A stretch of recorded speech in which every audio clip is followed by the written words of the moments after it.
Merci de rester fidèle au programme d'ITV. Bonsoir à toutes et à tous. Bienvenue dans le 1945 à la une de l'actualité. Face à la menace croissante de l'extrémisme violent en Afrique de l'Ouest et du Centre, une rencontre de prévention de ce phénomène s'est ouverte ce matin à Dakar. Des experts venus de plusieurs pays vont échanger sur la question durant 3 jours. Plusieurs recommandations sont attendues. Le renforcement de la coopération sécuritaire entre les États préconisé par les experts.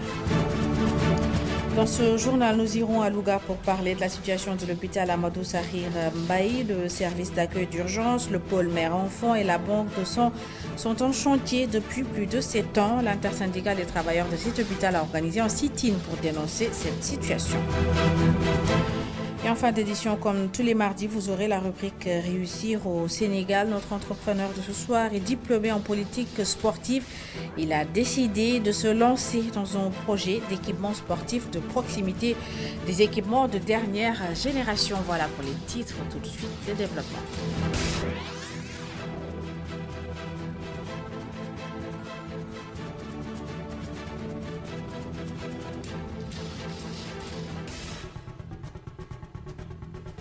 D'abord, ce montant, 400 milliards de francs CFA, c'est le montant de l'investissement dont va bénéficier la région de Sédhiou pour booster son potentiel économique. C'est le chef de l'État qui en a fait l'annonce lors du Conseil présidentiel sur le développement de Sédhiou. Le programme d'investissement couvre la période 2023 à 2025. Nous y reviendrons certainement avec nos équipes qui suivent pour nous ce Conseil présidentiel. Et puis ce mardi matin, je vous le disais dans les titres, s'est ouverte à Dakar une rencontre internationale sur la prévention de l'extrémisme violent en Afrique de l'Ouest et du Centre. L'objectif de cette rencontre est de faire le bilan des actions en faveur de la lutte contre l'extrémisme violent, mais aussi de renforcer les moyens de prévention. À la fin de la rencontre, des experts feront des recommandations pour améliorer la sécurité et prévenir les risques de conflits dans la région du Sahel.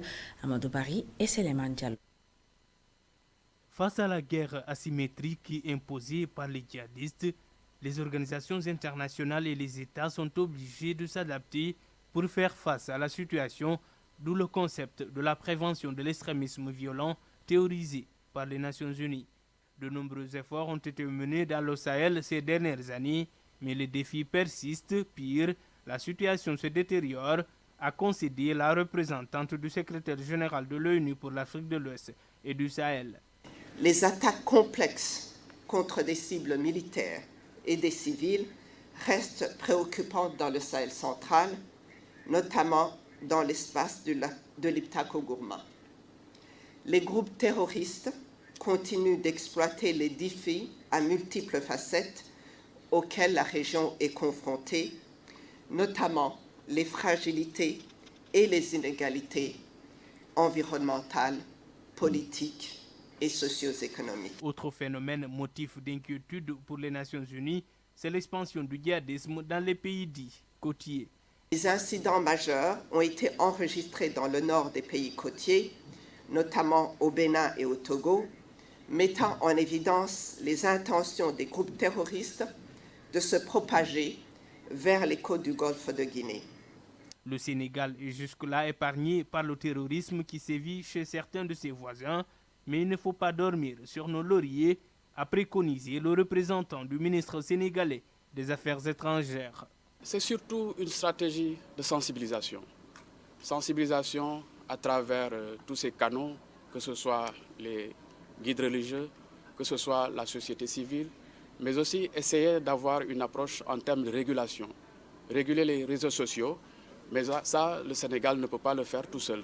Le Sénégal devra le faire avec les organisations internationales. Un défi régional exige une réponse régionale, ont formulé les différents intervenants.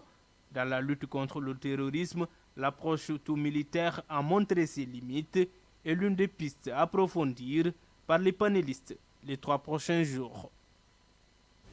Et face à la menace terroriste, les États ont intérêt à renforcer leur coopération en matière de sécurité et de défense. Du moins, l'avis du chercheur Sahel à Amnesty International, Ousmane Diallo, estime aussi que les réponses des gouvernements à cette menace doivent évoluer et s'adapter en fonction des contextes. Je vous propose de l'écouter au micro d'Amadou Bari. Donc cette rencontre sur la prévention de l'extrémisme violent est très importante au vu de la situation que l'on connaît dans le Sahel depuis une décennie. Donc comme vous le savez, plusieurs pays du Sahel comme le Mali, le Niger, le Burkina Faso, le Nigeria et de plus en plus les pays du Golfe de Guinée comme le Bénin et le Togo sont affectés par l'extrémisme violent qui se manifeste par des actes d'insurrection contre l'autorité étatique et aussi par une forte crise humanitaire qui affecte en particulier les femmes et les enfants. Donc, au vu de cette situation et au vu de la dégradation de la situation sécuritaire et humanitaire dans les pays du Sahel, cette rencontre sur l'extrémisme violent qui réunit plusieurs acteurs, notamment institutionnels et non institutionnels, des acteurs gouvernementaux et des acteurs non gouvernementaux, est une occasion unique pour discuter et partager des expériences à propos de différents programmes qui ont été menés dans les pays de la région et voir aussi par exemple les angles morts qui ont été négligés dans les différentes politiques gouvernementales afin de répondre efficacement à ce problème. Il ne faut pas dormir sur nos lauriers parce que ce constat-là, je pense que les Burkinabés, les Togolais, les Béninois pouvaient le dire il y a 5 ans ou il y a 10 ans. C'était des pays qui n'étaient pas affectés et qui sont maintenant affectés à cause de l'expansion de ce phénomène-là. Donc on peut penser que les autorités sénégalaises sont très conscientes de cette menace-là. Sécurité et santé, mais cette fois-ci au travail. La Direction générale du travail, en collaboration avec le BIT, le Bureau international du travail, a mis en place un programme national de sécurité et de santé au travail. Ce programme s'inscrit dans une logique de prévention des risques et vise le renforcement du cadre juridico-institutionnel en place. Le programme qui est en passe d'être validé s'étale sur la période 2023-2027. Explication, Mamsene Boubabou. La sécurité et la santé des travailleurs demeurent l'une des préoccupations de la Direction générale du travail. Un programme national de 5 ans est en passe d'être validé pour mieux assurer les employeurs et employés. Parmi ces axes, nous avons le renforcement du cadre juridique et institutionnel de la sécurité et santé au travail. Nous avons la mise en conformité des lieux de travail. Nous avons la capacitation des services de santé au travail, etc. Et nous avons aussi une dimension importante qui consiste au renforcement des capacités des acteurs. Cher Mbacké Diop, représentant des travailleurs, estime que ce programme est une aubaine pour eux. Il a fallu beaucoup de temps, beaucoup de négociations pour que l'État d'abord, les entreprises ensuite, puissent comprendre véritablement, n'est-ce pas, l'enjeu qu'il y a pour un travailleur de travailler dans des conditions de sécurité optimales.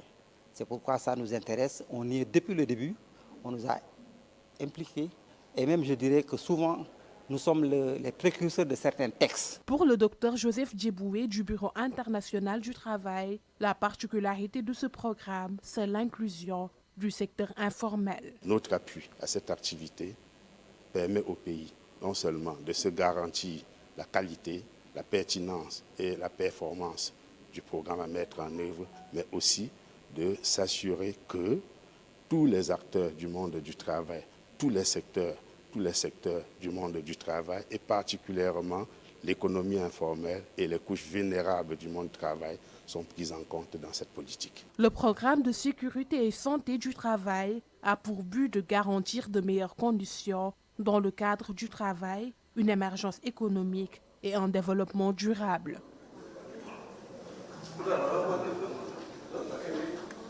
Allons à présent à Louga, je vous le disais dans les titres, des travailleurs de l'hôpital Amadou Sakhir Mbaye dénoncent l'état dans lequel se trouve la structure sanitaire. Plusieurs services sont en chantier depuis plus de 7 ans. Une situation inacceptable selon le coordonnateur de l'intersyndicale des travailleurs de l'hôpital, Ali Nabédé, réagit au micro de nos correspondants Sekou Diallo et Sahar Thiam. pas sans savoir qu'il y a près d'un an aujourd'hui, le mois de mars 2022, et on avait un problème regrettable qui s'est passé ici à Louga, notamment avec la mort de Astou Sokhna. Et cela a causé un tollé dans le pays. Et depuis lors, on avait exigé que la maternité et le pôle mère-enfant soient livrés parce que depuis 5 ans, ce projet est à l'arrêt. Et on ne comprend pourquoi. Pourquoi? Parce qu'aujourd'hui, la maternité travaille dans l'étroitesse, la pédiatrie également, et on ne comprend pas pourquoi ils n'ont pas fini ce pôle mère-enfant. Et également, il y a aussi le SAU. Tout dernièrement, Louga a enregistré un accident mortel et nous avons soigné ces patients-là à même le sol parce que le SAU que nous avons présentement, il est extrêmement étroit. On ne peut pas soigner plus de 2 malades en même temps dans cette salle-là. Alors qu'il y a ce SAU qui est là, depuis 7 ans, on ne peut pas livrer le chantier. On ne comprend pas pourquoi. La banque de sang régionale également, il est là. C'est à partir des problèmes du Covid qu'on a créé cette banque de sang pour faciliter la tâche aux populations. Et jusqu'à présent, tous ces chantiers sont inachevés. Et je vais vous dire que d'après nos enquêtes et nos investigations, il y a eu beaucoup de micmacs dans ces chantiers. Et nous voudrons quand même que le gouvernement règle ce problème d'une manière définitive et qu'on soulage un peu les populations parce qu'ils sont à l'étroit. Un mouvement ici qui ne va pas arranger ni les populations ni l'hôpital de Louga. Politique à présent, garantir une élection présidentielle libre et transparente en février 2024, éviter toute forme de violence pré- et post-électorale. C'est l'objectif de l'atelier de réflexion organisé ce matin par le programme Nieti Élection. Entre autres questions abordées lors de cette rencontre, le traitement de l'information en période préélectorale et la réforme du système de parrainage. Plus de détails avec Khadija Nadjouf et Éviter toute tension en cette période préélectorale, c'est l'objectif du programme Nieti Élection.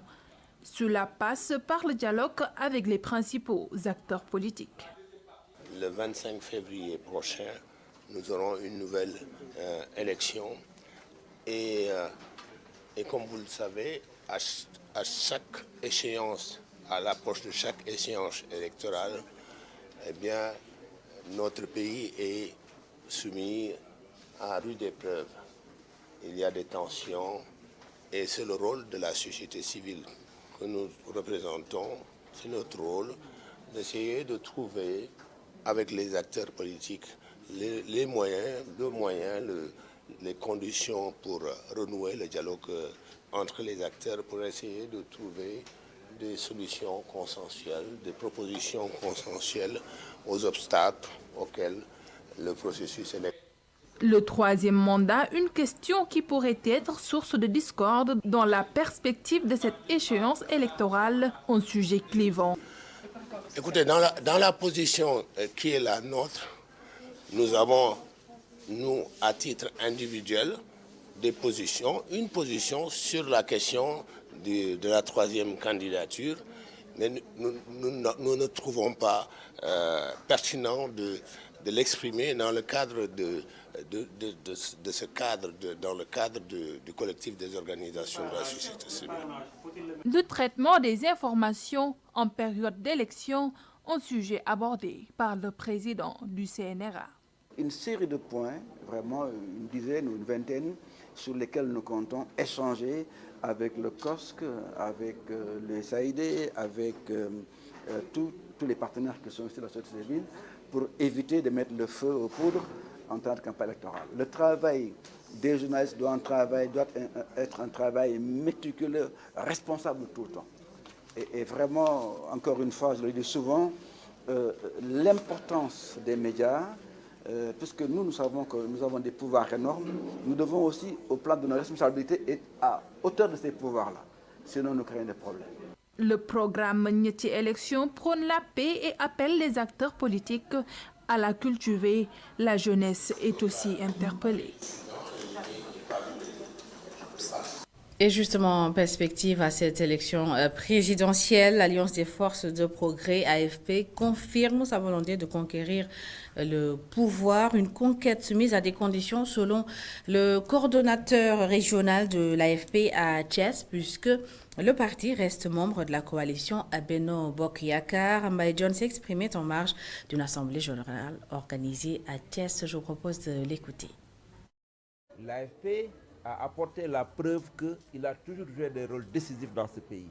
Mais depuis quelques années, on a constaté une léthargie au niveau du parti. Et nous pensons que cette léthargie a une responsabilité partagée entre nous autres qui avons la charge de diriger ce parti.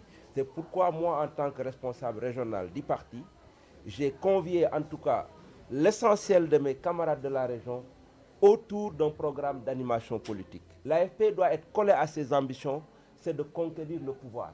L'AFP a éminemment de jeunes cadres, hommes et femmes, pour apporter en tout cas la preuve qu'elle peut diriger ce pays. On a discuté de la candidature de l'AFP. Aujourd'hui, cette question doit être réglée par les instances du parti. Et nous pensons que nous sommes dans une coalition qui soit Benno Bokk Yakaar. Cette question doit être réglée au sein de Benno Bokk Yakaar. Elle doit être réglée au niveau du parti, mais elle ne doit pas être réglée à dehors des instances du parti. Et toute décision que le parti prendra, à laquelle nous serons certainement conviés, nous donnerons notre avis.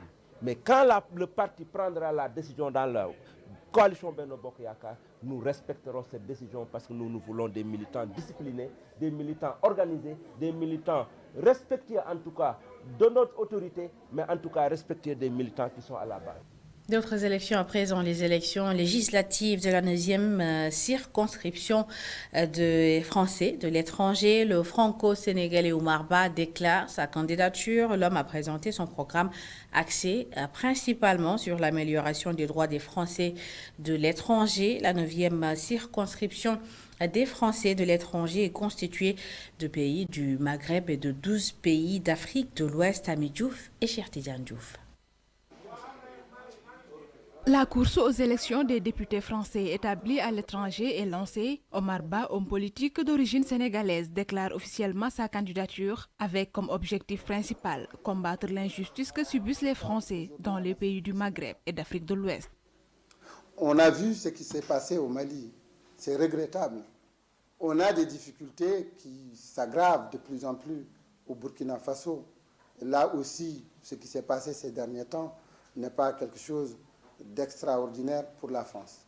La Guinée, n'en parlons pas. C'est que quand vous êtes français et vous vivez à Abidjan, à Dakar ou à Casablanca, vous payez une fortune pour la scolarité de votre enfant. Quand vous êtes français et que vous êtes à Dakar, c'est comme si on vous fait payer le fait que vous ayez quitté la France. Vous êtes tout de suite enlevé de la sécurité sociale. Le candidat aux élections législatives partielles de la 9e circonscription des Français de l'étranger annonce déjà son programme, dont un projet de loi portant sur la suppression de la CFE. Pour moi, la CFE, c'est des gens qui font du business, un certain nombre de métiers, ne doit plus en tout cas se verser dans ce parcours de combattants pour recherche de visa, pour aller couvrir, bien entendu, des événements en France. Parce que tant que nos consulats, ce sont des bunkers, on est considérés comme des gens qui sont très éloignés et nos écoles doivent aussi être des écoles à double flux. Il ne doit plus y avoir des écoles françaises stricto sensu. Oumar Ba s'est aussi prononcé sur la situation des Sénégalais vivant en Tunisie. Il condamne le discours du président de la Tunisie qu'il considère comme un discours raciste.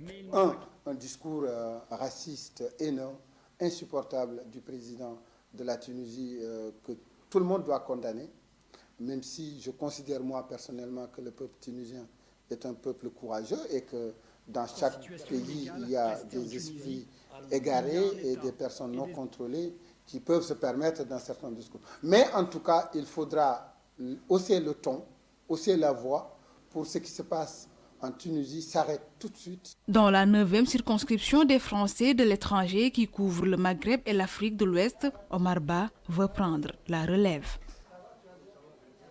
Lutte contre les tensions préélectorales, les acteurs culturels du Fuladu s'engagent. Ils ont organisé un concert de sensibilisation et sur le maintien de la paix et de la cohésion sociale. Une initiative saluée et accompagnée par les autorités locales. C'est du Diata. Un concert pour bannir la violence et accorder les violons pour chanter la stabilité sociale. L'initiative est partie de ce modeste studio d'enregistrement dans la périphérie sud de la commune de Kolda, mais dont la notoriété s'étend au-delà des frontières régionales et nationales. Je prends des notes différentes et des sonorités différentes que je mélange pour vraiment que ça devienne de la musique, de la mélodie agréable. Pour moi, c'est de la communication musicale. C'est par cette communication musicale que je lance un appel aux jeunes Sénégalais, aux jeunes Koldois, de privilégier la communication pour promouvoir la paix. Parce que sans la paix, il n'y a pas de développement. Les artistes ont rivalisé d'ardeur sur le podium et ont égayé le public jusque tard la nuit. Si les styles et les sonorités diffèrent d'un artiste à un autre, le message par contre reste unique, monotone et fait appel à la non-violence. Nous sommes venus répondre à l'appel pour la paix sur initiative de notre frère Moussa Diallo et c'est un plaisir d'être là. Nous lançons un appel à la jeunesse de la région de Kolda, du département de Kolda et dans notre quartier à la non-violence dans l'arène politique. Les idées sont différentes, mais on se rappelle que le Sénégal nous appartient. Nous sommes tous des Koldois et nous n'avons que Kolda pour se développer. D'ailleurs, à Kolda, on ne manque pas de références, comme le cas du ministre Moussa Baldé, qui nous vient vraiment du monde rural, mais qui est devenu une autorité ici au Sénégal. Je ne parle pas de Kolda, mais une autorité au Sénégal.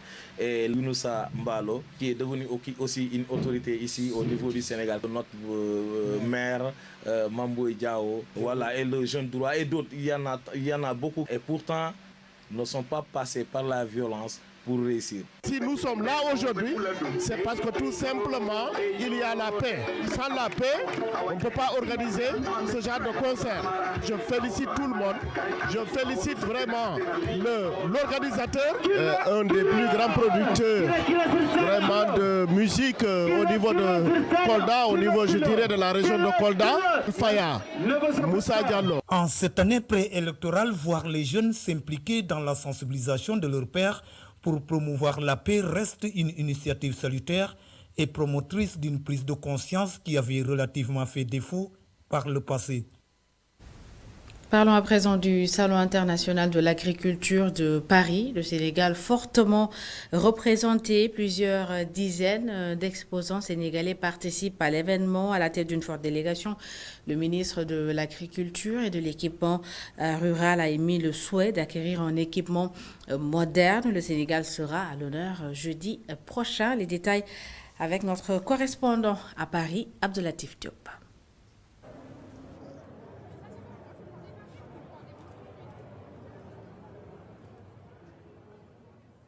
Le Sénégal est fortement représenté au Salon international de l'agriculture de Paris.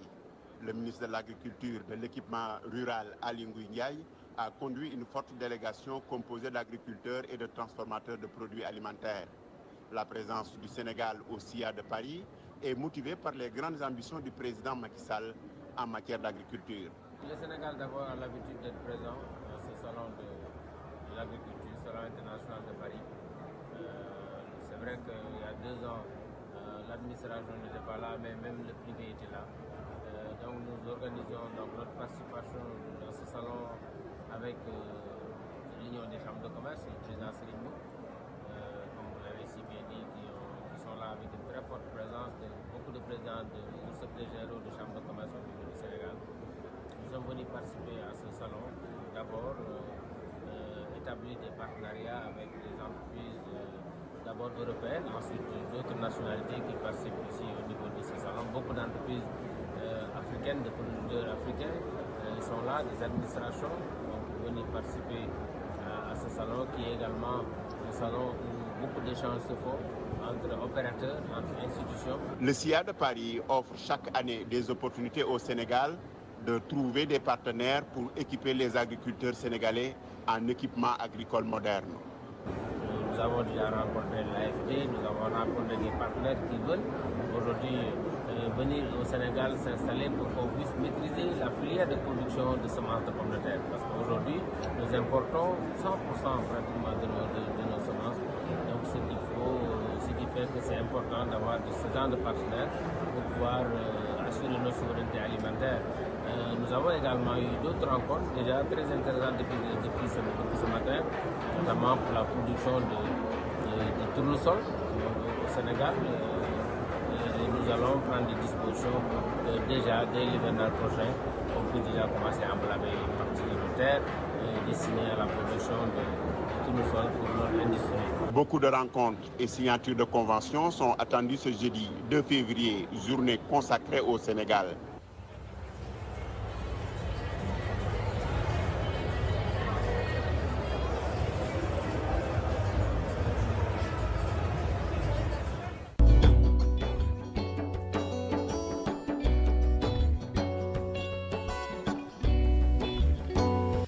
Pour réussir au Sénégal, Cheikh Tidiane Diop, diplômé en politique sportive et aménagement des territoires, a décidé de travailler sur un projet d'équipement sportif de proximité multifonctionnel.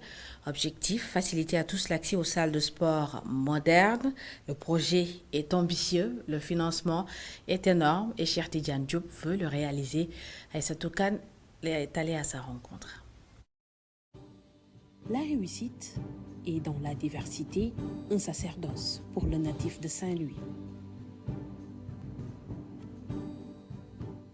Cher Concept, un projet d'équipement sportif de proximité multifonctionnel innovant conçu en 2019.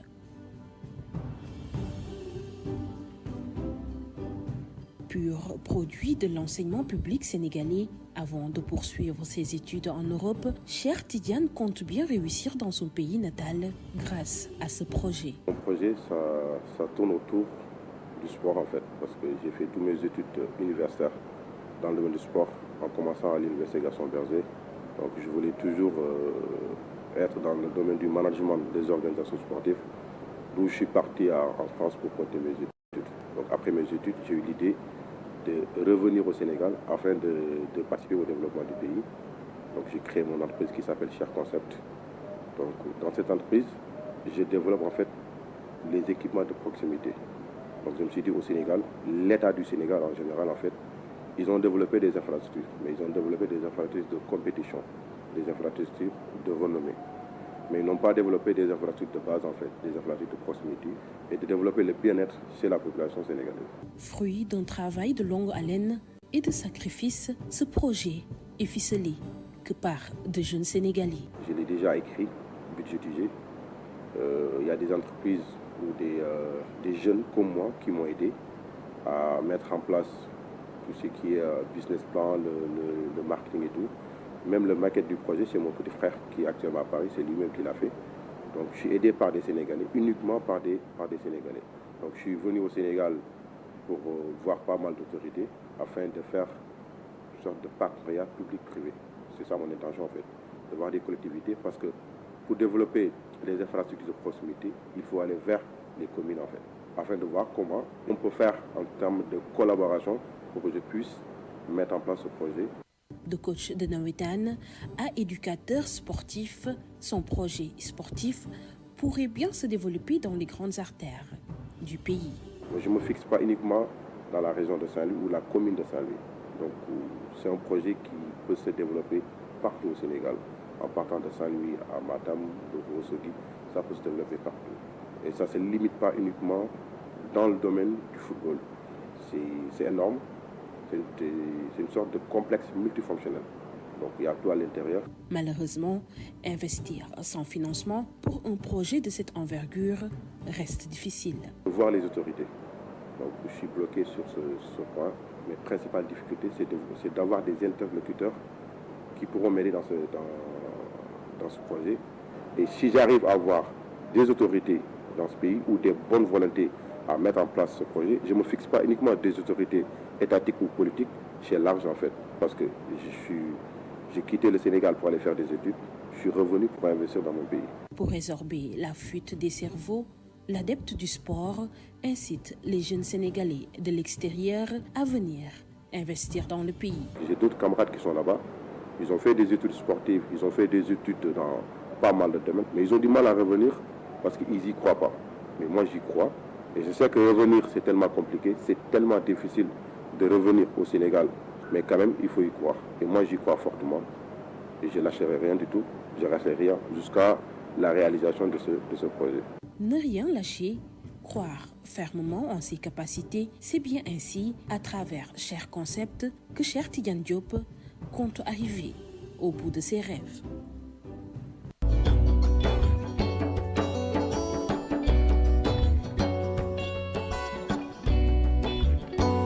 Aïssatou Kane, merci. C'est la fin de cette édition. Merci à toutes et à tous de l'avoir suivi. Merci de votre fidélité.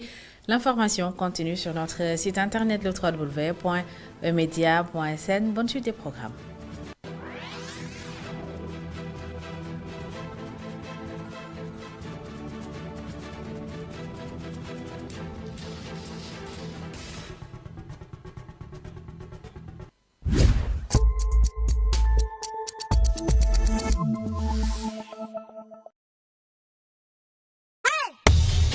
Êtes-vous prêts? Le plus gros bonus de tous les temps. Promotion avec des prix sympas. De nombreuses autres offres de bonus. Retrait et paiement rapide. Application facile à utiliser. Assistance 24h sur 24 et 7 jours sur 7. OneXBet vous offre plus.